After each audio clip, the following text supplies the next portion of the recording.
Thank you, Mr. Chairman. I appreciate being recognized for the time, and I appreciate the attention that this chamber and my colleagues are putting on the issues before us. As we look at federal spending, what we have to do is say, what is causing us to be in a position where we are borrowing $2 billion a day?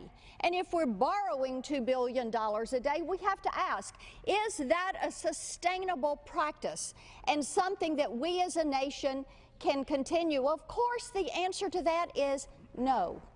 It is not sustainable.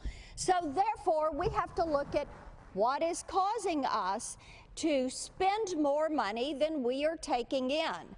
And one of the things that is at the top of that list that is too expensive to afford is the Obamacare program, the Affordable Care Act. And what I would like to do today is focus my comments on what we are seeing from the Affordable Care Act and what has happened with the cost of this program and why it has become too expensive to afford, and why we have to talk about it and focus on it and put it on the table as we talk about what our nation spends. Now, we all remember, supposedly, Obamacare, the Affordable Care Act, was going to be a $900 billion, roughly, program that was to be access to affordable health insurance for those that didn't have access to health insurance. But let's look at what has happened. This was the estimate, under $1 trillion, $900 billion, when the program was passed. But oh, remember, we had to pass it in order to read it to find out what was in it. After we read it the first time, $1.4 trillion. And then every time CBO, and my source on this is the Congressional Budget Office, the CBO, every time it has been reviewed with some of the nearly 13,000 pages of rules and regulations, guess what has happened? The cost estimate has gone up. Now, Obamacare is a $2.6 trillion program. So what we're looking at is a near tripling in cost before the program goes into effect.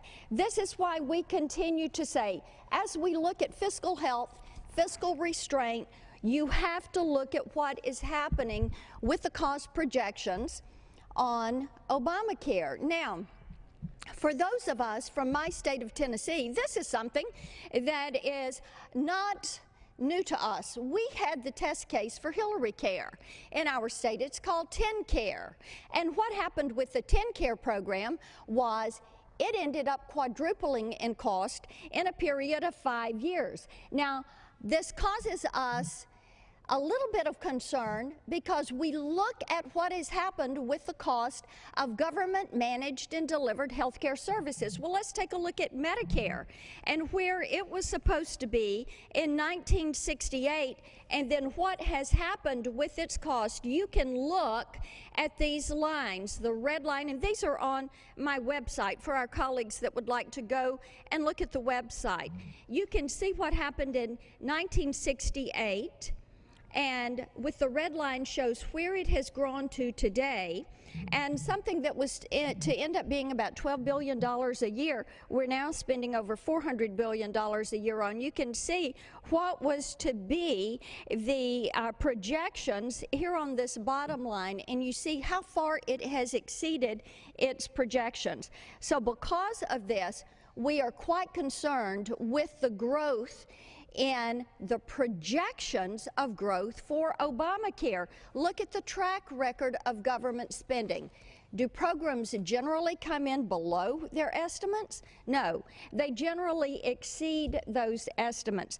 So we continue to be very concerned about what will happen with the cost of Obamacare and the impact this is going to have on our $3.5 trillion a year budget.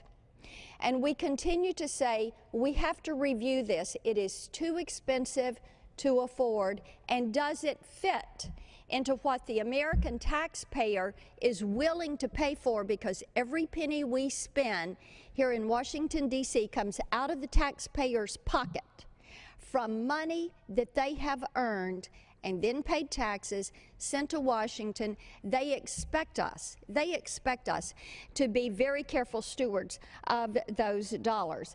And before my time expires, Mr. Chairman, I just want to point out one other concern that we have with the exchanges and the way they're going to handle information. You know, $600 million to build a computer system that doesn't work and doesn't protect the identity and the information of enrollees in the health care exchange. Another of the problems there that are worthy of discussion of this program. I yield back.